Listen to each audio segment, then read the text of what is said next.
Setelah menembak Kasat Reskrim, Kompol Anumerta Rianto Ulil, Kabak Ops AKP Dadang Iskandar ternyata juga melakukan penembakan di rumah dinas Kapolres Solok Selatan. Tembakan menyebabkan kerusakan beberapa bagian rumah dinas Kapolres.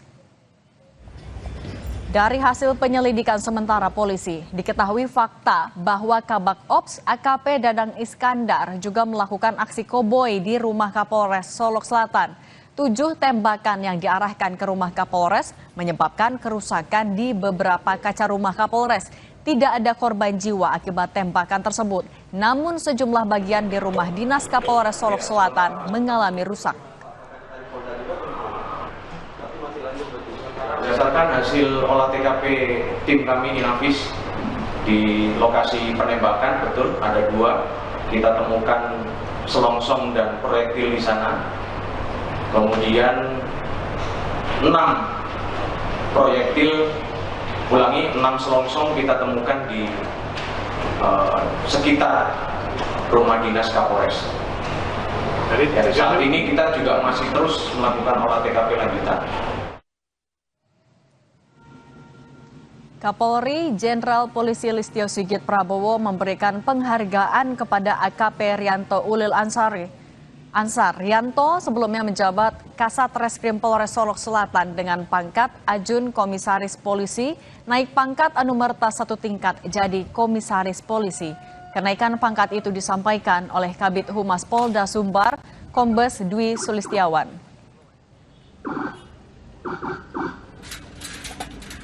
Jadi Bapak Kapolri telah memberikan penghargaan berupa kenaikan pangkat Anumerta kepada korban, ya, kepada Kasat Reskrim almarhum AKP Ulil, ya, Ulil Ansar. Saat ini almarhum mendapat pangkat tituler, Anumerta, ya, pangkat Anumerta, Kompol Anumerta. Itu pelaku tuh. Ulang. Nggak diborgol. Tidak diborgol itu. Merokok itu penanganannya gimana? Dari luar semua disikat. Komisi 3 DPR mengkritik standar penanganan Divisi Propam dalam menangani kasus penembakan Kasat Reskrim Polres Solok Selatan Kompol Anumerta Rianto Ulil. Ketua Komisi 3 Habibur Rahman menyayangkan pelaku penembakan AKP Dadang Iskandar yang merupakan Kabak Ops Polres Solok Selatan tak diborgol selama pemeriksaan. Komisi 3 akan memanggil Kapolda Sumbar, Kapolres Solok Selatan hingga Kadif Propam untuk mengevaluasi dan menyelidiki kasus penembakan Kompol Anumerta Ulil oleh rekannya hingga tewas. Merokok itu penanganannya gimana? Dapat adalah terkait, ya, bahwa ada yang menyebutkan si pelaku ini tidak senang atas apa yang dilakukan Kasat Reskrim menindak tambang ilegal galian C.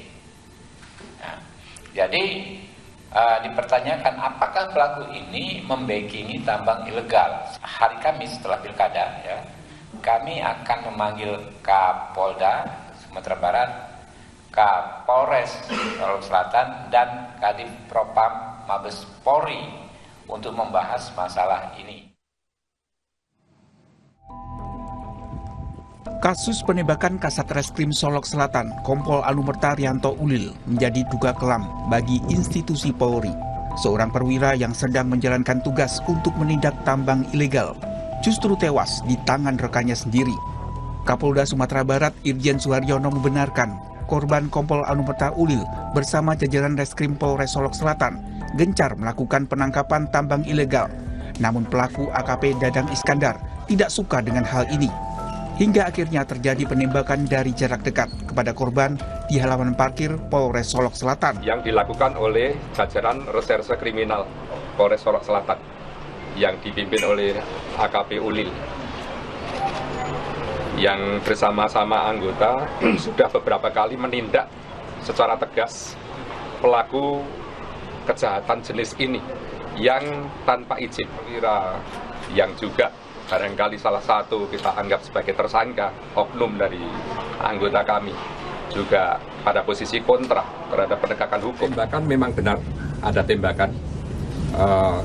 Berapa kali, Pak? Diperkirakan kalau dari hasil visum dokter itu 2 kali. Di bagian mana, Pak? Mengenai bagian pelipis dan pipi. Komisioner Kompolnas Khoirul Anam meminta polisi menyelidiki dugaan motif penembakan terkait dengan penertiban tambang ilegal. Kami berharap ya kepada Polda tidak hanya berhenti di kasus penembakannya, tapi apa dibalik itu semua, termasuk kalau ada aktor-aktor lain ya dibalik peristiwa ini yang terkait galian C tersebut, itu juga harus diusut tuntas gitu. Mantan Kabar Reskrim Arief Sulistianto meminta Polda Sumbar memberi sanksi tegas terhadap pelaku atas tindakan brutalnya. Brutal dan biadab. Karena dia menembak koleganya sendiri sesama perwira yang sedang melaksanakan tugas penegakan hukum. Ini betul-betul tidak bisa ditolerir dan menurut saya ini harus diberikan tindakan tegas, kemudian tidak cukup dipecat, harus dihukum dengan seberat-beratnya supaya memberikan pesan kepada yang lainnya dan kepada anggota Polri yang lainnya. Polda Sumbar membenarkan motif pelaku menembak korban karena tidak senang dengan penangkapan salah satu penambang ilegal yang merupakan relasinya. Kini Polda Sumbar sudah menetapkan AKP Dadang Iskandar sebagai tersangka kasus pembunuhan dan menyelidiki dugaan kasus penambangan liar yang menjadi motif pelaku. Tim Liputan Kompas TV. Polda Sumbar mengungkapkan motif penembakan AKP Dadang Iskandar kepada Kompol Anumerta Ulil karena tidak senang dengan penangkapan kasus penambangan ilegal di Solok Selatan. Terkait pengusutan kasus ini kita bahas bersama keluarga Kompol Ulil, Ruben Lewidero, Abdul Aziz, Direktur Eksekutif Walhi, dan Arianto Sutadi, Penasehat Ahli Kapolri. Selamat petang semuanya. Selamat petang, Mbak. Saya mau ke Pak Ruben dulu, Pak. Ruben, Kompas TV turut berbelasungkawa atas meninggalnya almarhum. Pak Ruben, sebelum mendapatkan kabar duka itu, kan informasinya terakhir berbicara keluarga dengan almarhum 2 hari sebelum tewasnya almarhum. Apakah sempat bercerita dengan keluarga soal pekerjaan yang sedang dilakukan, Pak?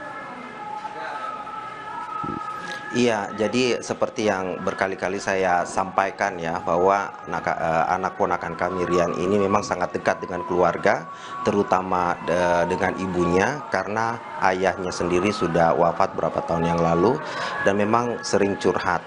Dan intensitas percakapan itu memang terhitung sering ya, karena memang Rian ini sangat dekat dengan keluarga gitu. Dan tentunya sebagai anak, curhat ke orang tua tentu termasuk juga ya beban-beban pekerjaan, dan itu sangat manusiawi, sangat normal seperti itu.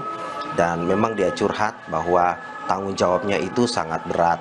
Cuman memang seberat apa ini juga menjadi sangat relatif ya, tetapi intinya memang beliau curhat soal terkait pekerjaan karena pekerjaannya ini dia anggap berat dan memiliki tanggung jawab yang besar.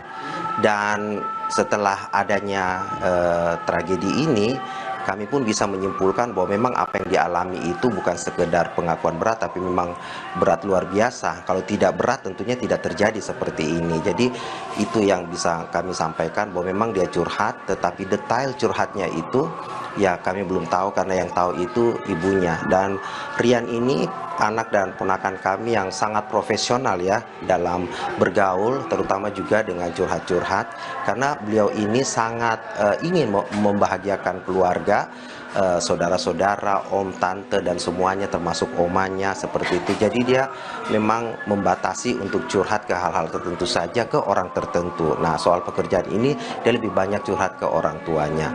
Tetapi memang diakui bahwa dia mengaku bahwa pekerjaannya itu memang berat dan punya tanggung jawab yang besar. Pak Ruben, detailnya tapi seperti ada apa, sempat cerita juga soal kasus sedang mendalami kasus tambang ilegal. Kalau itu yang dia curhat adalah tentang pekerjaan, tetapi kan yang namanya pekerjaan itu luas banget ya, seperti itu. Saya kurang tahu pasti apakah dia menyebut tentang tambang ilegal, tetapi kalau memang itu ada di sana, tentu itu bagian dari curhatannya dia. Cuman detailnya seperti apa itu ibunya yang tahu. seperti itu. Oke, baik. Saya mau ke Pak Aziz. Pak Aziz, dari Polda Sumbar kan sudah menyebutkan kalau ada dugaan keterkaitan. Pelaku tidak senang dengan yang dilakukan oleh Kasat Reskrim. Ini kalau dari Anda cermati, mengindikasikan adanya praktik backing kepada tambang ilegal oleh aparat penegak hukum atau seperti apa temuan Walhi? Walhi, yang pertama Walhi turut berduka cita dulu ya terkait wafatnya saudara AKBP Ulil yang sedang menjalankan tugasnya dan beliau orang baik untuk menegakkan hukum di wilayah hukum Solok Selatan khususnya. Dan Walhi juga memberikan penghormatan dan mudah-mudahan beliau diterima dan ditempatkan di sisi Tuhan yang Maha Kuasa sebagai syuhada. Oke, Pak Aziz, tadi soal apakah dari Walhi melihat adanya indikasi praktik polisi membackingi tambang ilegal di Solok Selatan, Pak? Nah, dari narasi-narasi berita yang kita dapatkan dan fakta-fakta, termasuk dugaan tindak penembakan ketika saudara Ulil di Kapolres Solok Selatan ditembak oleh rekannya, tentu ini menguatkan dugaan kalau di tambang ilegal di Sumatera Barat khususnya di Solok Selatan ini mengungkap fakta kalau ada terjadi backing-membackingi dan sungguh sangat sadis sekali sampai bisa menghilangkan nyawa teman teman yang sama-sama di institusi Polri. Begitu. Oke, tapi kalau soal dugaan adanya pembackingan dari aparat penegak hukum kepada tambang ilegal, temuan dari Walhi memang sudah segenting apa sebenarnya di Solok Selatan?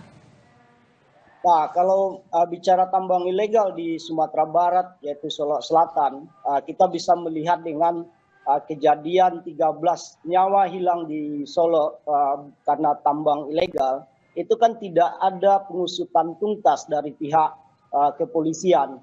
Nah, Walhi melihat ternyata negara kalah oleh pelaku kejahatan lingkungan. Nah, dibuktikan dengan terjadinya ditembak saudara Ulil. Ini menjadi momok menakutkan bagi penegak hukum lingkungan, baik itu sekawan-kawan di aktivis lingkungan. Nah, ini menjadi nyata dan terklarifikasi kalau di Sumatera Barat kenapa tambang ilegal marak, baik itu emas maupun galian C dan seterusnya, tidak lepas dari dugaan-dugaan banyak sekali backingan-backingan di luar sana yang mengamankan posisi tambang. Begitu, Kak. Oke, saya mau ke Pak Arianto. Pak Arianto, itu ada dugaan ada praktik backing terhadap tambang-tambang ilegal, tidak hanya di Solok Selatan tapi juga di Sumatera Barat. Dari polisi, bagaimana untuk bisa membuka kasus itu agar kasus yang terjadi terhadap almarhum Ulil itu menjadi yang terakhir dan bisa membuka ke kasus yang lebih besar? Ya, saya kira ya praktek membackingi atau membiarkan, ya istilah saya yang paling tepat adalah membiarkan terjadinya illegal mining di wilayah gitu ya. Illegal mining itu ada yang besar, ada yang pertambangan batu bara, emas, dan termasuk galian C ini termasuk yang paling banyak terjadi di berbagai wilayah ya. Dan itu galian C itu biasanya itu bisa marak karena tidak jelas sekali itu antara dilarang dan kemudian memberikan kebebasan kepada rakyat yang mencari makan dan sebagainya. Nah, sekarang ini kalau kejadian ini ya, ini kan kasusnya kan diawali dari adanya perintah presiden untuk menindak semua illegal mining ya. Dan kemudian ternyata Kapolda juga memberikan perintah kepada jajarannya dan itu dilaksanakan kepada Kapolres dan Kapolres pada Ulil ini. Yang saya herankan adalah di sini ada kalau membackingi ataupun membiarkan itu tuh hampir banyak ya kejadian itu di semua wilayah itu selama itu tidak ditekankan untuk tidak diberantas biasanya itu terbiarkan. Tapi sekarang ini kan ada perintah untuk disikat habis gitu ya. Yang saya nggak habis pikir itu kok kenapa kok kemudian sampai ini ya oknum polisi yang mungkin kenal ataupun melindungi si pelaku itu, kemudian ketika dia minta tolong untuk supaya tidak dibebaskan atau ditolong itu kemudian dia sampai menembakkan senjata organiknya, dan bahkan dia kalap kemudian menembak rumahnya Kapolres. Itu kan yang memerintahkan untuk itu. Nah, ini saya nggak habis pikir itu. Segitu kalapnya orang itu dan segitu rusaknya moralnya itu ya. Sebagai penegak hukum kok kalau membackingi aja itu kan sudah salah ya. Kemudian kalau ketika ditindak bukannya dia tuh berhenti dan malu minta maaf, tapi kok dia malah menunjukkan kebrutalannya itu. Nah, Pak ini Arianto, suatu pelajaran bagi polisi ya. Nah, Pak Arianto, tapi bisa melihat polisi menembak polisi ini kan artinya juga bisa jadi kekhawatiran bagaimana dengan nasib warga di sekitarnya. Kalau melihat dari apa yang dilakukan oleh pelaku, menurut Anda ini dilakukan sendiri oleh pelaku atau kemungkinan dia juga punya rekan-rekan lainnya?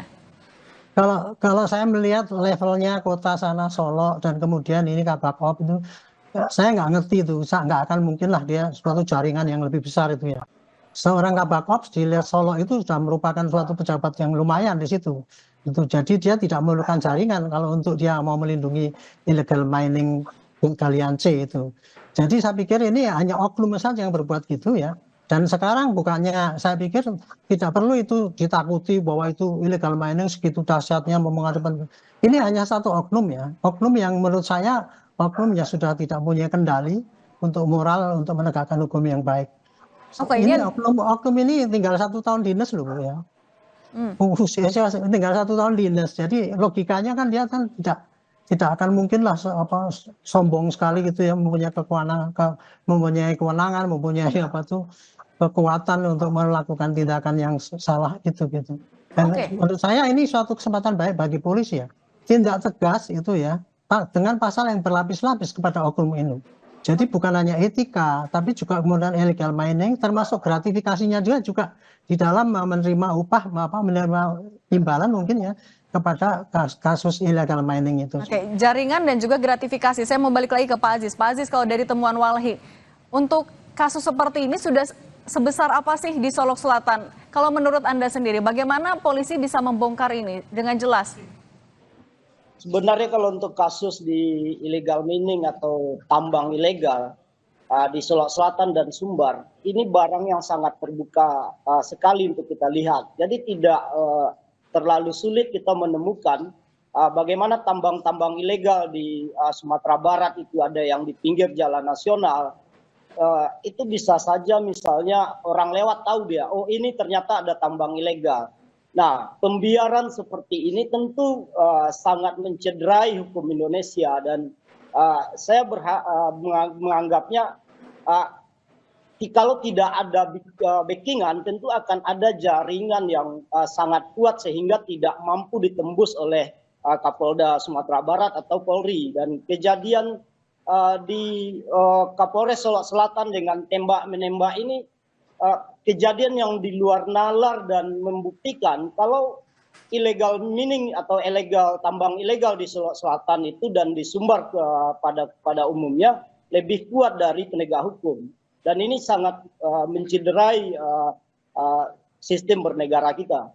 Oke, saya mau kembali ke Pak Ruben. Pak Ruben, kalau dari keluarga, seperti apa harapannya? Tentu ada keinginan agar kasus bisa dibuka secara tuntas. Apa yang disampaikan oleh keluarga?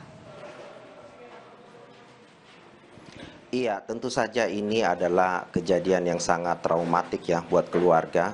Kami berharap kejadian ini tidak terulang lagi karena ini sesuatu yang sangat mengerikan buat bangsa kita.